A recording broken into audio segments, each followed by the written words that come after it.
నుంచి ఇప్పటి వరకు కంటికి రెప్పలా తోడయింది. ప్రతి విషయంలో ఎన్ని ఇబ్బందులు కలిగినా కూడా ప్రభు అన్ని విషయాల్లో ఈరోజు తర్వాత పెద్ద స్థాయికి మీరు తీసుకురాగలిగారు.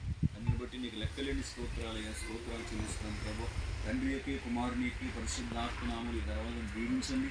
దీంట్లోకి వెళ్ళే వాళ్ళు, వచ్చే వాళ్ళు అందరికీ మీరు తోడుగా ఉండండి. ఎక్కడ నేర్చుకుంటే మంచిగా అక్కడ ఇచ్చేయండి. ఆర్థిక సహాయం ఈ కుటుంబానికి దయచేయండి. వచ్చిన సంఘస్థులను బట్టి, బంధువులను బట్టి, రక్త సంబంధులు అందరిని బట్టి నీకు లెక్కలేని స్తోత్రాలు చెల్లిస్తూ అన్నిట్లో నీ గొప్ప ప్రణాళిక జరిగించి ఆశీర్వదించు. యేసయ్య నామములో ప్రార్థన చేస్తున్నాం. ఆమేన్. చూడండి, కీర్తన గ్రంథం 20వ అధ్యాయం 9 వచనాలు ఉన్నాయి. దయచేసి చదువుకోవడానికి ప్రయత్నించండి. చదువు మేడం.